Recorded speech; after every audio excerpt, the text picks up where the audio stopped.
ముమ్మాటికి మరోమారు నరేంద్ర మోదీ గారు ప్రధానమంత్రి అవుతున్నారు. ఇది కాంగ్రెస్ పార్టీ ఎన్డీఏ కూటమి, అందులో ఉన్న కూటమిలో ఇతర భారతీయ జనతా పార్టీ ఏవైతే రాష్ట్ర ప్రభుత్వాలు అయితే ఉన్నాయో వీళ్ళందరూ ఎవరు ఎన్ని ప్రయత్నాలు చేసినా ఎన్ని వ్యూహాలు రచించినా ఈ దేశ ప్రజలు మోదీ గారికి మూడోసారి పట్టం కట్టనున్నారు. ఎందుకు చాలా అవకాశాలు ఇచ్చారు కదా. ఇప్పుడు రాహుల్ గాంధీ ఆయన ప్రధానమంత్రి కాకుండా మన్మోహన్ సింగ్ 2 సార్లు అవకాశాలు ఇచ్చిండు. అలాగే వాళ్ళ నాన్నగారు దేశానికి ప్రాణాలు కోల్పోయారు. అలాగే వాళ్ళ నానమ్మ కూడా దేశాన్ని గురించి ప్రాణాలు అర్పించింది.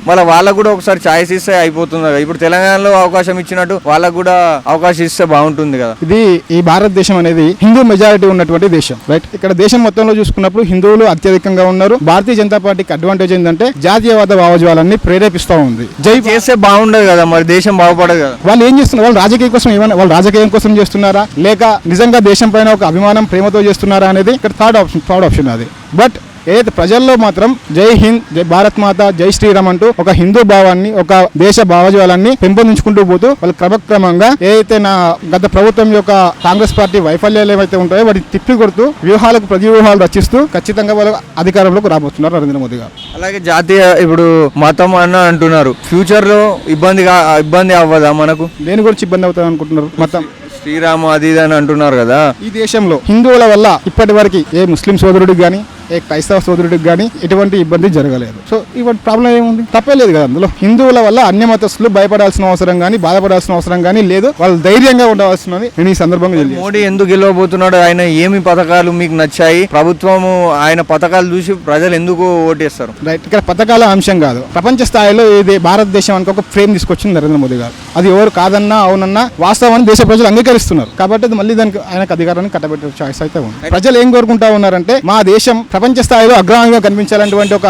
ఆశ. వాళ్ళకి పథకాలు ఇస్తారా, లేకపోతే ఇంకేమైనా ఇస్తారా, ఉద్యోగాలు ఇస్తారా తర్వాత అది నెక్స్ట్ వన్. బట్ ఫస్ట్ మా దేశం ఏదైతే ఉందో మా దేశం ప్రపంచ స్థాయిలో అగ్రగామిగా ఉండాలనేటువంటి ఒక ఆలోచనతో దేశ ప్రజలు ఉన్నారు. కాబట్టి నరేంద్ర మోదీ గారికి మరో అవకాశాన్ని ఇచ్చి పట్టం కట్టించుకునే అవకాశం. ఇప్పుడు రామ మందిర్ కూడా ఎన్నికల దృష్ట్యా బీజేపీ గెలవాలని కావాల్సి రామ మందిర్ ఇప్పుడు కట్టారని అంటున్నారు. రామ మందిర నిర్మాణం ఎప్పుడు జరిగింది? రామ మందిరం కోసం ఆనాడు ఇంటింటా వీధికి ప్రతి హిందూ బంధువు దగ్గరికి దేశంలో ఉన్న ప్రతి ఇంటికి వెళ్లి నిధులు సేకరించి విరాళాలు సేకరించి రామ మందిర నిర్మాణం జరిగింది. దాని నిర్మాణం పూర్తయింది, వాళ్ళు ఓపెన్ చేశారు అంతే తప్ప దాంట్లో మరో అంశం ఏం లేదు. వస్తే ఒక వ్యూహం లక్ష్యంలో భాగంగా ఇది కూడా జరిగి ఉండొచ్చు. రామ మందిర నిర్మాణాన్ని కరెక్ట్గా ఎన్నికల సమయంలో కూడా తెరలేపి ఉంటే అది కూడా వాళ్ళ రాజకీయాలకు ఉపయోగపడుతుంది కాబట్టి చేస్తారు వాళ్ళు. అలాగే మతపరంగా బీజేపీని ఇష్టపడని వాళ్ళు, అలాగే కాంగ్రెస్ ది కరెక్ట్ అధికారం వాళ్ళు చేయరాదని ఇష్టపడే వాళ్ళు, థర్డ్ ఫ్రంట్ మమతా బెనర్జీ, స్టాలిన్, అరవింద్ కేజ్రీవాల్, జగన్, కేసీఆర్ ఇలాంటి వాళ్ళు థర్డ్ ఫ్రంట్ ఏర్పాటు చేసే అవకాశం ఉంటుందా? థర్డ్ ఫ్రంట్ అంటే ఆల్రెడీ ఇప్పుడు మొన్న కాంగ్రెస్ పార్టీ ఒక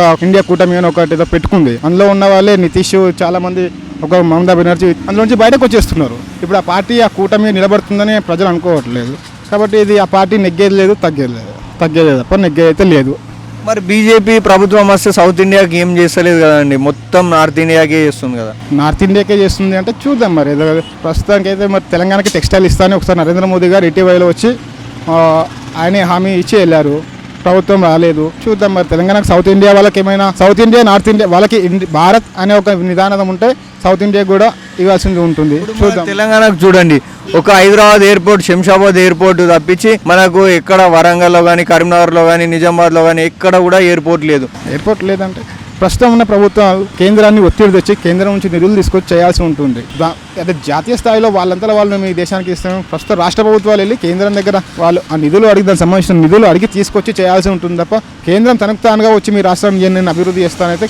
కొన్ని చిన్న రాష్ట్రాలకు కూడా 4-5 ఎయిర్పోర్ట్లు ఉన్నాయి. ఇప్పుడు పక్కనున్న ఆంధ్రప్రదేశ్ చూస్తే అక్కడ తిరుపతి, రేణిగుంట, అలాగే విజయవాడ, అలాగే రాజమండ్రి, అలాగే వైజాగ్, ఇలా చాలా 4-5 ఎయిర్పోర్ట్లు ఉన్నాయి. కానీ ఇంత పెద్ద తెలంగాణకు ఒకటే ఎయిర్పోర్ట్ ఉన్నది. తెలంగాణలో హైదరాబాద్ లో మినహాయిస్తే మిగతా ఎటువైపు కూడా ఎయిర్పోర్ట్లు ఉన్న పరిస్థితులు లేదు. రాష్ట్ర ప్రభుత్వాలు విఫలమైనాయి. అందులో దాన్ని భారతీయ జనతా పార్టీనో కేంద్రాన్ని అనడంలో మరి కేంద్రం కేటాయిస్తేనే ఎయిర్పోర్ట్ వస్తుంది కదా. కేంద్రం కేటాయించాలన్నా రాష్ట్ర ప్రభుత్వాలు వెళ్ళి కేంద్రం దగ్గర ఒత్తిడి చేసి అక్కడ నుంచి నిధులు తీసుకొచ్చి చేయాల్సి ఉంటుంది. రైల్వే స్టేషన్లు కూడా మనకు ఇవ్వడం లేదు మన తెలంగాణకు. అలాగే డబుల్ డెక్కర్ రోడ్ కూడా ఇవ్వడం లేదు. Line double decker rail line కూడా నాందేడు, సికింద్రాబాద్ టు నాందేడ్ అది నాకు ఐడియా లేని అంశం.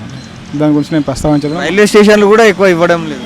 రైల్వే స్టేషన్ చూద్దాం. వాళ్ళు ఇవ్వట్లేదంటే వాళ్ళు దానికి నేను ఇక్కడ ఒక భారత పౌరుని, తెలంగాణ బిడ్డని, నాకు ఇంతవరకు రాజకీయాలు చూస్తున్నాను తప్ప దాన్ని అవగాహన చేస్తున్నానే తప్ప నేను ప్రత్యక్ష రాజకీయాల్లో చేసినామని కాను. చూద్దాం ఏదైతే చేస్తారో. మరి జనాలు ఏమంటారు అంటే బీజేపీ అంటేనే నార్త్ ఇండియా అంటేనే బీజేపీ అని అంటున్నారు. నార్త్ ఇండియా అంటే ఇప్పుడు తెలంగాణలో గత 2014 ఎంపీ ఎన్నికల్లో చూసుకున్నప్పుడు ఒకే ఒక ఎమ్మెల్యే ఉంటే 4 ఎంపీ స్థానాలు ఇచ్చారు. చూద్దాం మరి 4 ఎంపీ స్థానాలు ఇచ్చారంటే ఆ మాత్రం చరిష్మా మోదీ చరిష్మా కోసం ఇచ్చారా, లేకపోతే సౌత్ ఇండియా పైన ప్రేమతోనే ఉన్నారంటే ఒక ఆశాభావ దృక్పథంతో ఇచ్చారా? మరి ఇప్పుడు ఎన్ని చేయబోతున్నారో ఒకసారి చూద్దాం. దాన్ని బట్టి మనం అంచనా వేయాల్సి ఉంటుంది. అవి ఇవ్వట్లేదు ప్రజలు ఏం ఆలోచిస్తారు, మాకు ఇవి ఇవ్వట్లేదని ఆలోచిస్తున్నారా? రేపటి రోజున కాంగ్రెస్ పార్టీ బీజేపీ పైన ఎటువంటి విమర్శలు చేయబోతుంది, సో దానిపైన ఎటువంటి నెగ్గబోతున్నారని చూసుకోవాల్సి ఉంటుంది.